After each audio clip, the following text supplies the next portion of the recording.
Hey everyone, I'm Lauren Fleming, the founder of Him Supportwear, and today for our expert spotlight series, we're here with Julia Neto. She is the founder of Her Move Wellness, and she focuses on fitness programs for the pregnant and postpartum community.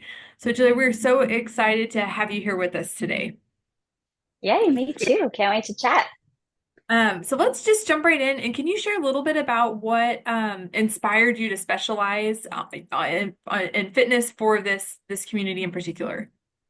Yeah, for sure. So, my background, my whole life, I was a dancer, and that led really naturally into becoming a personal trainer and getting into fitness. And then, kind of again, just naturally training women in their 20s and 30s. They become pregnant, and you have to know what to do when that happens. So, pretty early in my career, when I started as a personal trainer, I began studying and specializing in pregnancy and postpartum. And as soon as I did, it just really became so interesting to me. It feels like such a challenge. Like if you're the type of person like me who likes a challenge or likes a puzzle, like with pregnancy, every day is different. Like if you've ever been Mhm. pregnant, you feel completely fine doing something one day and then the next day that doesn't work at all. Yes. And you feel like great one day and then the next day your low back hurts. And so like you just have to like think on your feet a lot when you're working with pregnant women. And then same for postpartum. It's like kind of literally with like the puzzle analogy, it's like putting someone back together Mhm. again almost. And then I really found that rewarding, the postpartum side of things too, because postpartum can be a time where you're feeling so disconnected from your body and so much has changed. So just like using fitness to help women have a semblance of themselves again and kind of like feel strong again and put back together again, was all just so like interesting and rewarding for me. So right away I was like, okay, I think this is my thing. Oh, awesome. I always love to like when you like can come across something like that when like with yours seeing the natural progression and then it just feeling right of like, yes, this is what I want to focus on.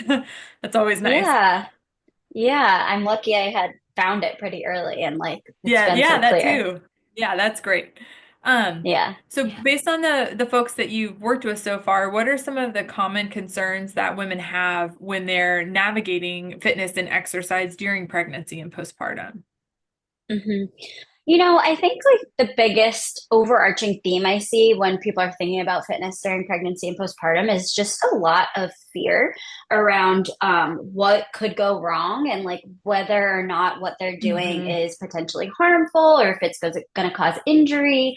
And then one of like the hardest challenges is that that fear can be really paralyzing for people, and it kind of just Yeah. leads people to just not move at all, Yeah. which ironically I feel is actually more harmful than Mhm. exercising.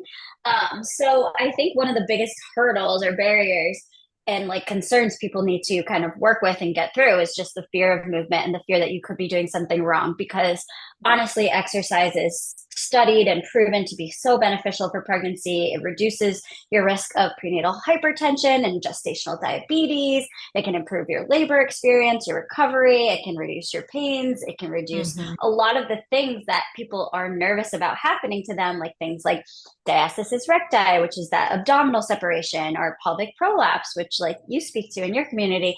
All these things are actually really they can be partially prevented in some cases by exercise. So the more exercise, the better if you're trying to avoid those things.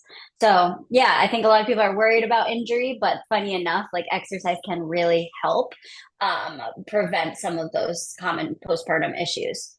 Yeah, I love that point too. And that's where I think it's also really helpful to have programs like yours that focus on that community specifically, because then you can do your workouts in confidence and know that with experts like yourself, you can just follow this tailored guidance instead of having to wonder, especially if you're more anxious about it, oh, am I adapting this appropriately or those kinds of things? Because it's like you already have a Yeah, lot on your mind, so it's nice and you can just have it already coming from someone that knows like, yes, this works and is safe and is helpful yeah. during that phase of life too.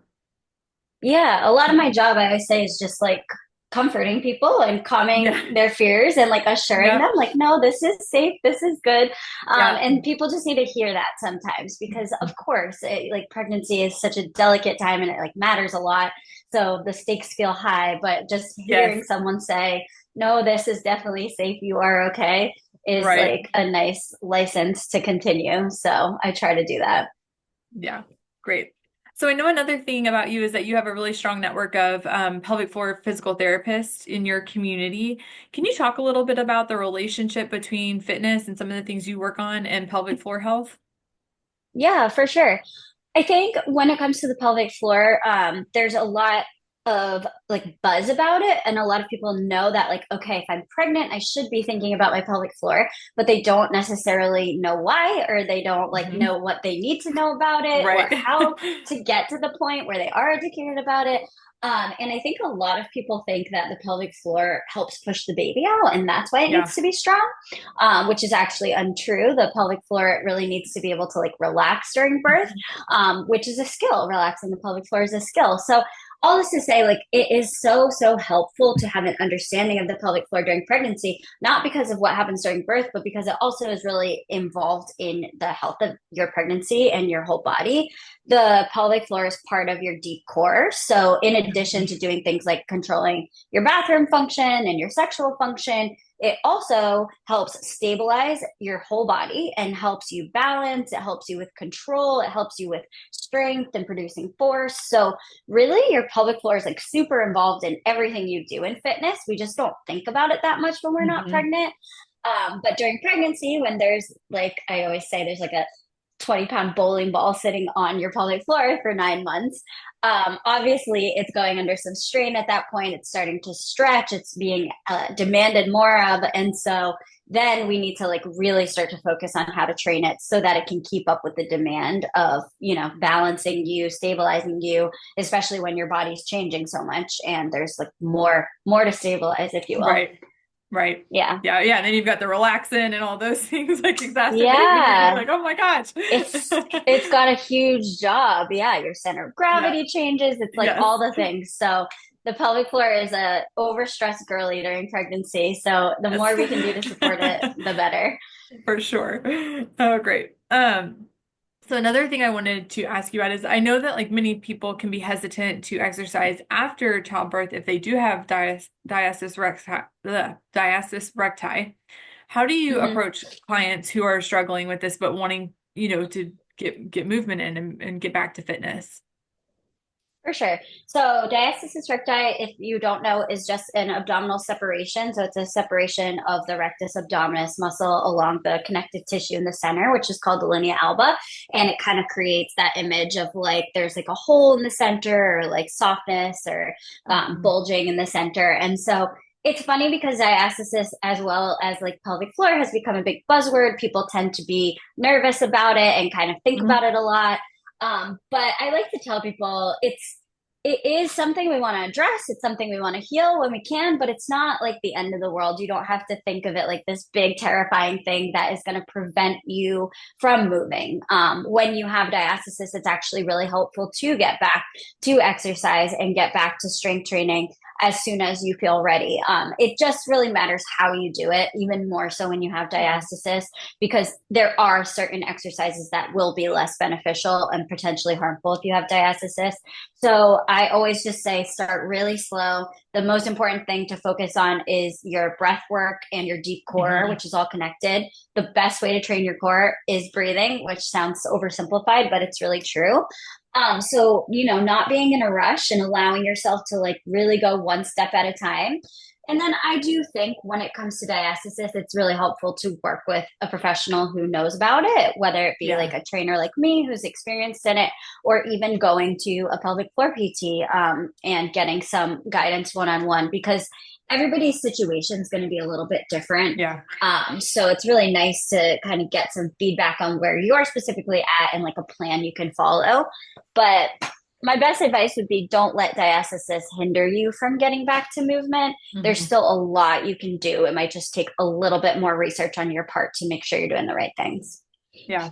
Yeah. I think that's a great one. And I think it's kind of it reminds me too of like what you're talking about a little bit earlier, which is like this hesitancy potentially to work out during pregnancy and postpartum. I think we see that with kind of anything that you encounter where your body is feeling different, whether it's diastasis or pelvic organ prolapse or just kind of Yes, like, and then there's definitely that, and I don't know how you feel about the statement, but that movement is medicine, right? And it's just like the more that you can totally. move and move your body, it's just, but it's doing it in the right ways where it doesn't make things worse And I think another thing I have kind of come across too is for folks who are very um fitness oriented, like ahead of encountering some of these things, can also really struggle because where they were before compared to where they are now or where they want to be, it just looks so different.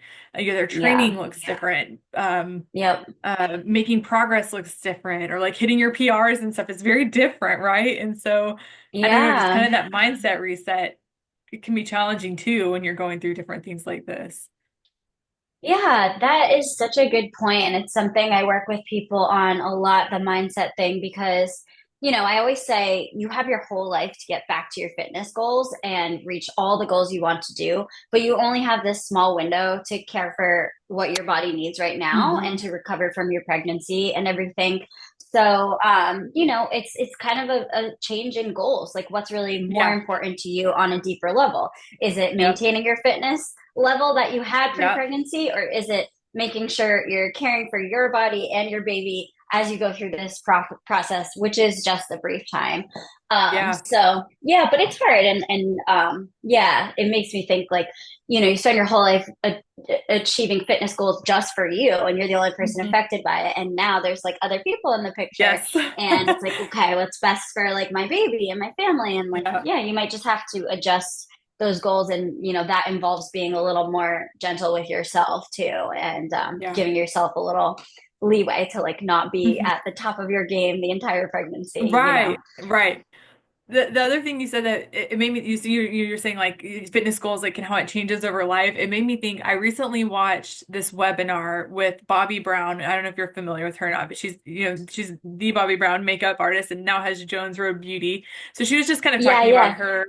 her journey, but it was interesting because at the end they wrapped it up saying, "Okay, Bobbi, like what's like the one thing you regret about your journey?" And the whole topic of this was, business based and everything. And she's like, Yeah. I'm not a person who lives in regret. I'm always just kind of like, let's learn and move forward. But she goes, the one thing was that I did way too much cardio and not enough strength training. And she's like, now I'm all about the weights. And I That's just so thought it was so funny. funny. I But I love thought it was that. interesting too because it's like you also kind of see like how over time our idea too of fitness changes. Whereas I think for her, Yes. when you look at, I think she's in her early 60s now, and it was like cardio was kind of the thing. And now we're seeing the Yeah. importance of strength training. And I think it ties so Yep. much, especially to the pregnant and postpartum community. And Yes. yeah, anyways, it was just an interesting story she shared. Yeah, it's so funny. Again, it's like kind of ties into the idea of doing what people are expecting you to do or what you're Mhm. told you should be doing versus like what your body actually needs at the time. Um, yeah, no, we've definitely been a little bit bamboozled when it comes to fitness for women Yeah, right. over the past century, but Right. yeah. Let's see. One thing I did want to ask you about is what role or and how should we think about nutrition as we're thinking about fitness during pregnancy and postpartum?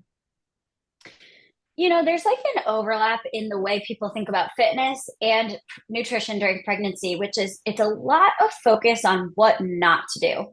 And I Yeah. don't find that thinking super helpful. Again, it's like so many people are like, well, I can't jump and I can't lay on my back and I can't do planks and I can't do crunches.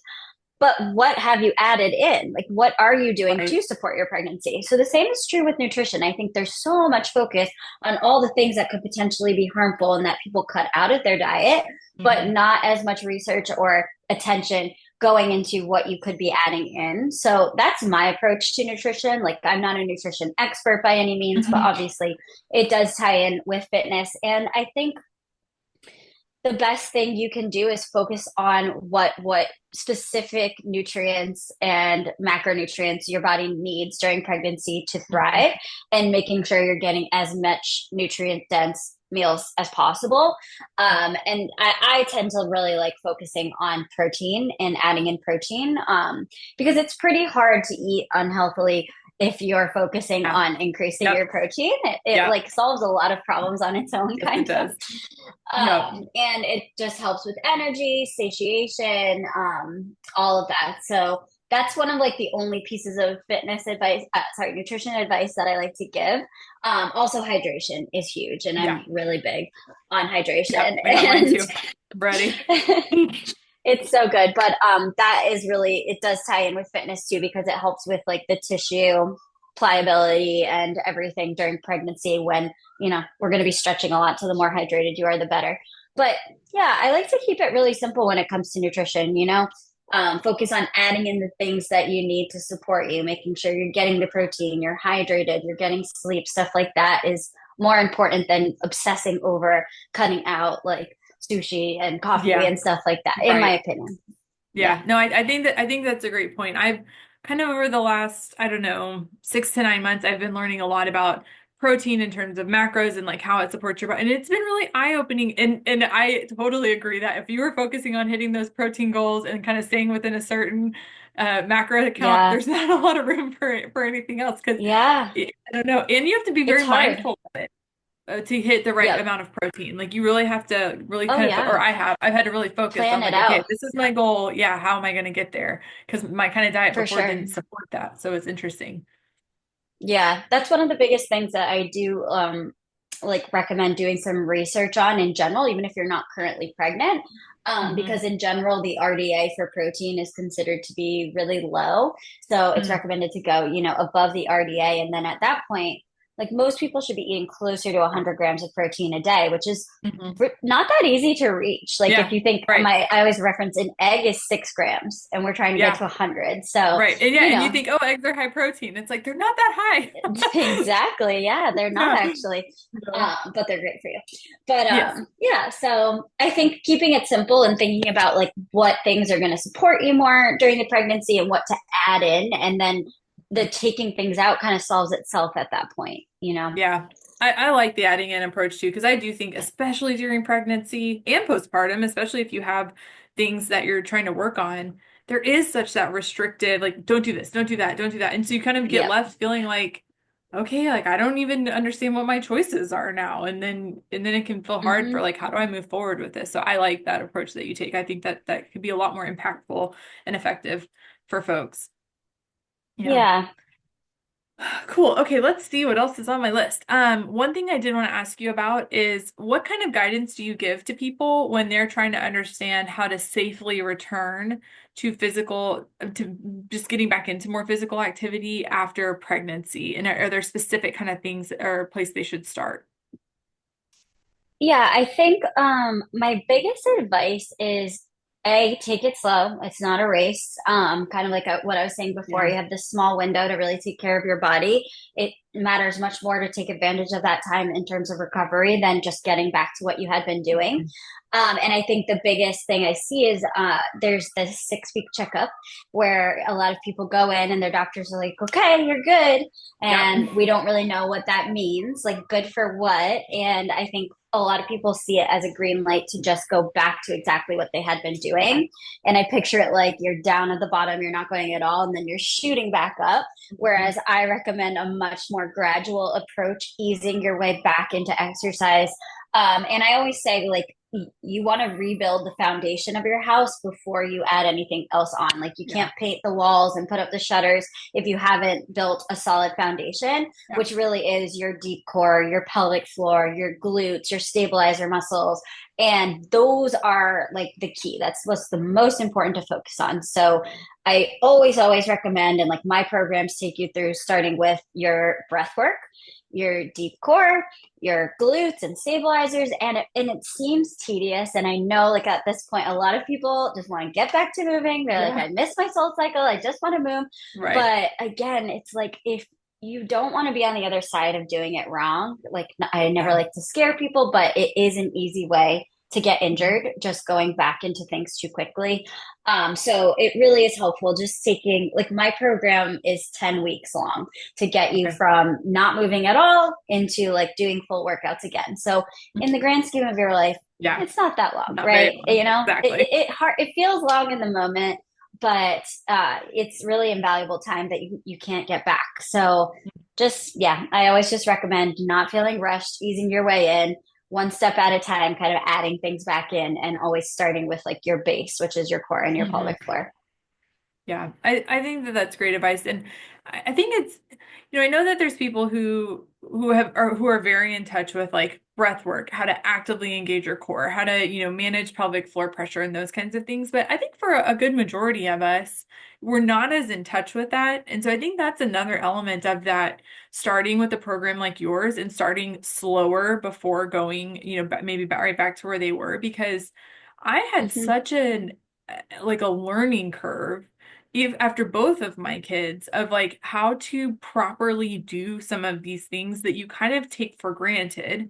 And then, I Yeah, had pelvic organ prolapse. And so that like exacerbated a lot of these things or like brought them more to the front of my mind. Whereas maybe had I not had that, I wouldn't really be thinking about it. But I always found it yeah, very interesting when I would work with like a personal trainer or a pelvic floor PT where they would really like show me, okay, Lauren, like you're compensating here on this movement, or I can tell by your how the way you're doing that, like you're bearing down, or those kinds of things. And right. it was really eye-opening. And then those slower movements were much more challenging when I was doing them So true. correctly. And so that was Yes, very that's how you eye-opening. know. Yes. I Yeah, was like, so oh, this is true. hard. Yeah, and that is the thing. Like, I find it fascinating. I could do that stuff all day because I'm like so interested and Yes. engaged. And the more you like tune into your body, it isn't easy. It isn't simple. But a lot of people breeze through that. And like you were saying, unless you have something like an injury, like a prolapse or something that is calling your attention to it, a lot of Yeah. people just kind of move forward without paying Mhm. attention.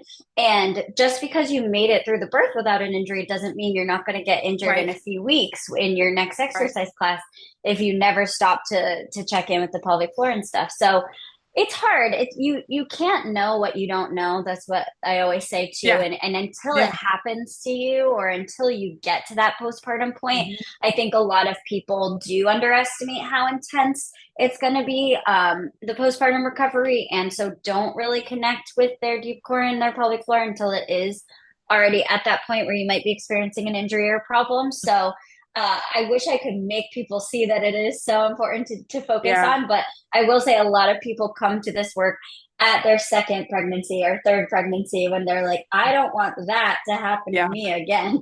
And they're like, Hmm. what can I do differently this time? So yeah, it's hard though, because you don't know until you go through it. Yeah, I think that's a great point. Can you share with us a success story of someone who you've worked with who had overcome pelvic floor challenges or something comparable, like working through some of your training programs?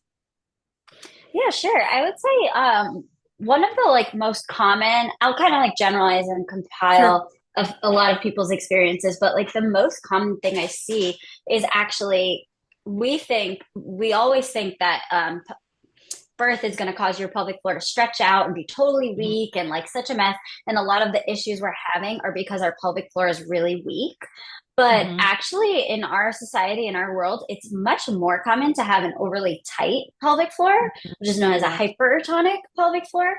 And so, even after birth, you can still have that problem. And that can cause a lot of the same symptoms, things like leaking and pain and discomfort, that come with a weak pelvic floor, too. But it involves treating it in a whole different way because you need to learn to Mhm. relax and open and release. So I've had a lot of clients with like incontinence and pain during sex and other, pubic pain, pelvic pain that have done my programs and my workouts. And we've really worked to release their pelvic floor and help them connect to it fully so that that pelvic floor is breathing with them. And it's not just like this tight Mhm. contracted muscle all the Yes. time. And I've seen clients improve like their prolapse, reduce their leaking. I've had tightness in the pelvic floor can cause nerve pain and nerve Mhm. issues too. So I had like a client do a session with me who had nerve pain postpartum due to her tight pelvic floor. And after like one Oh, session of opening up her pelvic floor, she was like, this is the least it's hurt in, wow. Mhm. months. So I think that's one of like the less expected takeaways is that sometimes it's not even just, oh, I'm so weak, I need to get stronger. If you're feeling like something's off, it might not be that. You might need to learn to relax the pelvic floor as well. So it's hard to know what's going on until you start checking in and digging deeper. Yeah. So you might even find out that something's happening that you hadn't really realized. So the sooner you start checking in, the better. Yeah, that's such a good point. Because yeah, you like hear things from like social media and stuff like that, like, oh, do Kegels and all that. It's like, but if you have a Right. hypertonic pelvic floor, Kegels will make it worse. And if the majority of Yeah. people have that, it's like that should not be the blanket advice. So it's Right. hard Yeah. when There's a it's hard to, I think, movement. filter through. Right.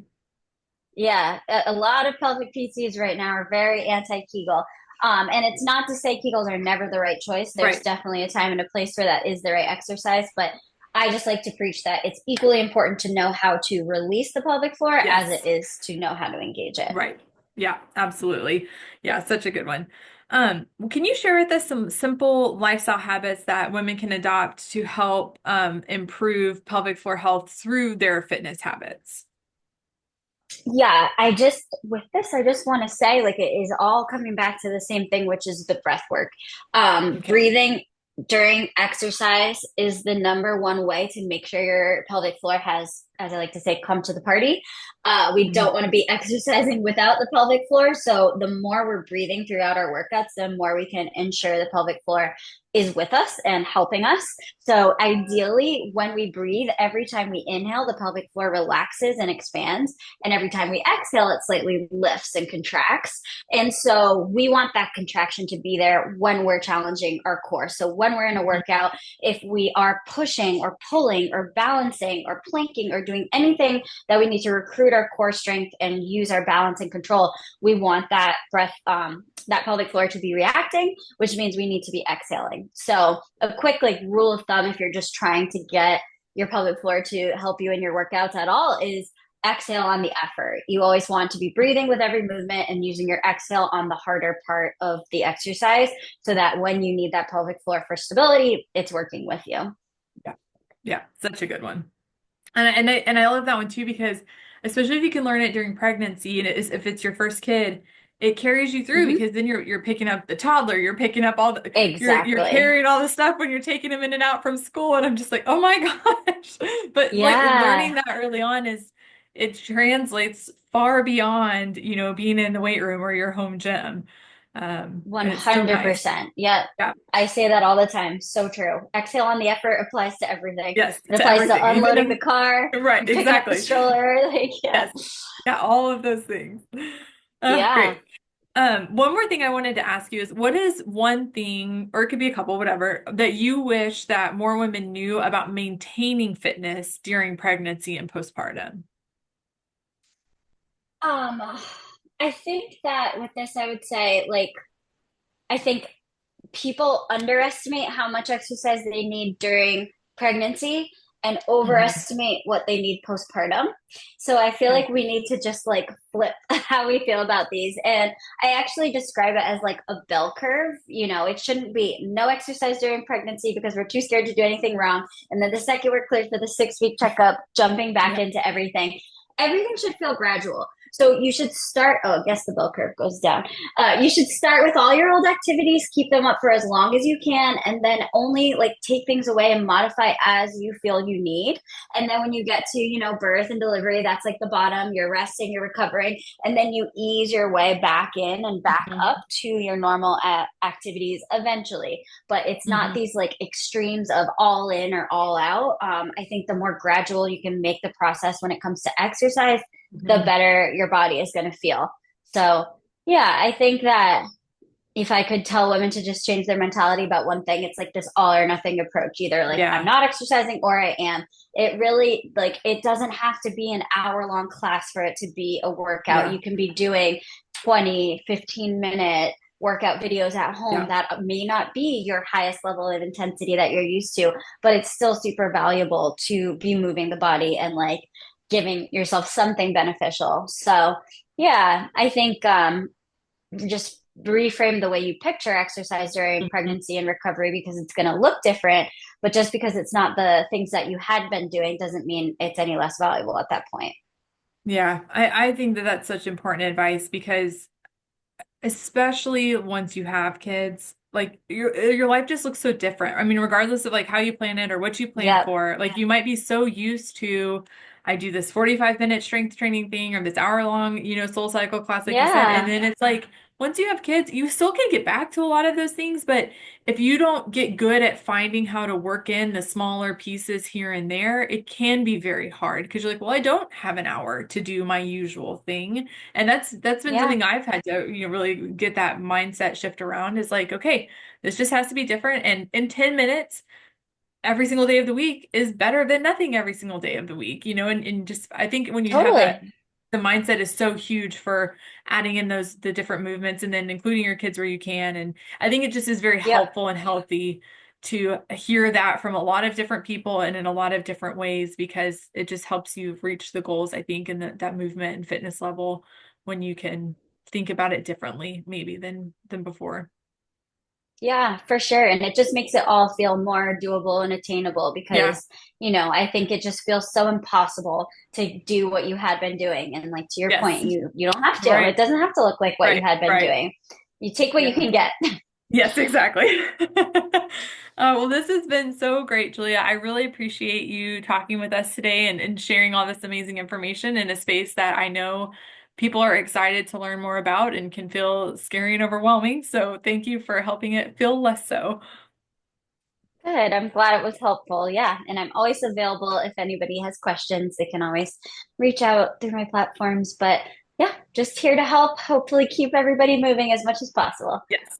Great. Thank you so much. Thanks for having me.